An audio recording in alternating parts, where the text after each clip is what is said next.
विधानसभा चुनाव की तारीखों के ऐलान के साथ ही अब प्रदेश में सियासी हवा अब और तेजी से बहने लगी है। मुख्य तौर पर चुनाव में इस बार मुकाबला मुख्यमंत्री नीतीश कुमार के नेतृत्व वाली एनडीए और आरजेडी नेता तेजस्वी यादव के नेतृत्व वाली महागठबंधन में है। हालांकि इस बार बिहार के चुनावी बिसात पर सियासत के दो कद्दावर नेताओं की गैर मौजूदगी में अपने पार्टी को जीत दिलाने की जिम्मेदारी उनके बेटों पर है। बात यहाँ पर आरजेडी सुप्रीमो लालू प्रसाद यादव और लोक जनशक्ति पार्टी सुप्रीमो रामविलास पासवान की हो रही है। चारा घोटाले में दोषी करार दिए जाने के बाद दिसंबर 2017 से 72 वर्षीय RJD supremo Lalu Prasad Ranchi jail में बंद है। इसकी वजह से वो 2019 लोकसभा चुनाव में भी हिस्सा नहीं ले पाए थे। 2020 बिहार विधानसभा चुनाव में भी लालू गैर मौजूद रहेंगे, ये बात भी साफ है। दूसरी तरफ केंद्रीय मंत्री और लोक जनशक्ति पार्टी के संस्थापक रामविलास पासवान पिछले कुछ हफ्तों से बीमार चल रहे हैं। बीमार होने के कारण 74 वर्षीय रामविलास पासवान फिलहाल दिल्ली के एक निजी अस्पताल में आईसीयू में भर्ती हैं, जहां पर उनका इलाज चल रहा है। बिहार की सियासत के ये दो बड़े चेहरे लालू प्रसाद और रामविलास पासवान 2020 विधानसभा चुनाव से गायब रहेंगे, ऐसा पहली बार हो रहा है।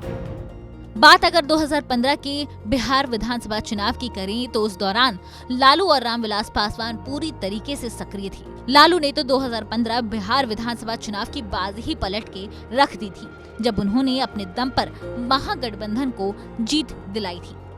हालांकि बिहार विधानसभा चुनाव में ऐसा पहली बार हो रहा है जब लालू और रामविलास पासवान की गैर मौजूदगी में उनके बेटे तेजस्वी और चिराग पार्टी का नेतृत्व करेंगे और अपने दल को चुनाव में जीत दिलाने की पूरी जिम्मेदारी भी इन्हीं दोनों के कंधे पर होगी। ऐसे में ये देखना भी दिलचस्प होगा कि चुनावों में जब बिहार के ये दो युवा नेता आमने सामने होंगे तो फिर किसका पलड़ा भारी होगा। बात सबसे पहले तेजस्वी यादव की करते हैं। तेजस्वी 2015 विधानसभा चुनावों में पहली बार विधायक बने, जिसके बाद उन्हें नीतीश कुमार सरकार में उप मुख्यमंत्री का पद भी दिया गया। 2015 से लेकर 2017 के बीच में लालू की छत्र छाया में तेजस्वी ने सियासत में अपने पैर जमाने की शुरुआत की, मगर दिसंबर 2017 में लालू के जेल जाने के तुरंत बाद पार्टी की पूरी जिम्मेदारी उनके कंधों पर आ गई, जिसको तेजस्वी पिछले 3 सालों से निभा रहे हैं। इस दौरान पार्टी के अन्य बड़े नेताओं ने भी तेजस्वी के नेतृत्व को स्वीकार किया। हालांकि तेजस्वी की पहली अग्नि परीक्षा 2019 लोकसभा चुनावों में हुई, जब न केवल अपनी पार्टी आरजेडी बल्कि महागठबंधन का भी नेतृत्व उन्होंने किया, जिसमें उन्हें पूरी तरीके से हार का सामना करना पड़ा।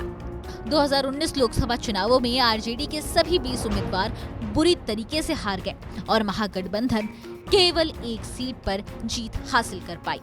मगर इन सब के बावजूद भी एक चीज जो तेजस्वी के पक्ष में है, वो है आरजेडी का परंपरागत वोट बैंक यानी मुस्लिम यादव समीकरण। लालू ने इसी जातिगत समीकरण की बदौलत 1990 से 2005 तक बिहार पर राज किया। 2005 के बाद जब नीतीश कुमार मुख्यमंत्री बने तो मुसलमानों ने उन पर भरोसा जताना शुरू किया। बीजेपी के साथ गठबंधन होने के बावजूद भी मुस्लिम वोट बैंक ने नीतीश कुमार को समर्थन देना शुरू किया, जिसका फायदा नीतीश को 2010 विधानसभा चुनावों में भी मिला, जब जनता दल यूनाइटेड और बीजेपी गठबंधन को 243 में से 206 सीटों पर जीत हासिल हुई। 2015 में लालू और नीतीश के एक साथ आ जाने के बाद मुस्लिम वोटरों ने जमकर महागठबंधन को वोट दिया, जिसकी वजह से बिहार में महागठबंधन की सरकार बनी और नीतीश कुमार फिर मुख्यमंत्री बने। नीतीश के लिए मुश्किल की घड़ी 2017 में शुरू हुई, जब उन्होंने लालू से गठबंधन तोड़कर दोबारा बीजेपी के साथ गठबंधन किया और एक बार फिर से मुख्यमंत्री बने। बिहार के मुस्लिम मतदाताओं को नीतीश कुमार का ये कदम नागवार गुजरा। मुस्लिम वोटर इस बात पर बेहद नाराज हुए कि नीतीश कुमार ने लालू का साथ छोड़कर बीजेपी के साथ फिर गठबंधन कर दिया। पिछले 3 सालों में ये बात अब साफ हो गई है कि बिहार में मुस्लिम मतदाताओं का झुकाव एक बार फिर आरजेडी की तरफ हो गया है। इसके साथ यादव मतदाता हमेशा से ही लालू के पक्ष में खड़े रहे हैं। यानी कुल मिलाकर बात की जाए तो लालू प्रसाद यादव द्वारा बनाए गए MY समीकरण की विरासत तेजस्वी यादव को बैठे बिठाई मिल चुकी है। ये बात भी लगभग साफ है कि आगामी विधानसभा चुनाव में मुस्लिम और यादव एक मुश्त RJD को वोट करेंगे, जो बात तेजस्वी यादव के पक्ष में जाती है। मुस्लिम और यादव को जोड़कर लालू प्रसाद ने जो अपने वोट बैंक को तैयार किया था वो बिना किसी मेहनत के तेजस्वी को मिल चुका है। वहीं अगर चिराग पासवान की बात की जाए तो अब तक वो अपने पिता रामविलास पासवान की छत्रछाया से बाहर नहीं निकल पाए हैं। 2020 बिहार विधानसभा चुनावों में चिराग के लिए अपने आप को साबित करने का ये पहला मौका होगा, जहां पर लोक जनशक्ति पार्टी की पूरी जिम्मेदारी उन्हीं के कंधों पर होगी।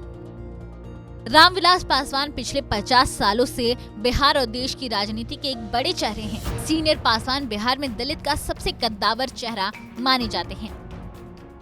वोट बैंक की बात करें तो बिहार में तकरीबन 22% दलित वोट बैंक है, जिसमें से 6% पासवान है, जिस पर रामविलास पासवान का पूरा कंट्रोल माना जाता है।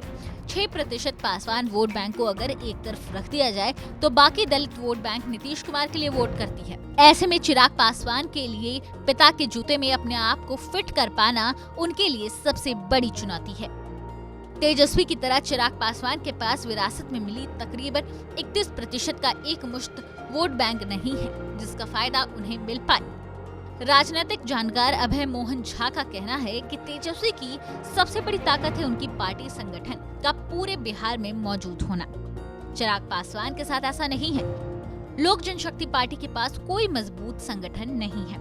अपने अपने पिता की गैर मौजूदगी चिराग और तेजस्वी के लिए सबसे बड़ी कमजोरी है, मगर ये इन दोनों के लिए सबसे बड़ा मौका भी है अपने आप को साबित करने का।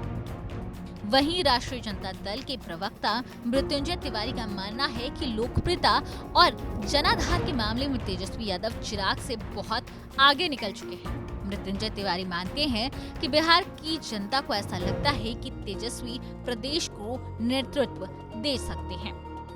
पटना से रोहित कुमार सिंह की रिपोर्ट, बिहार तक।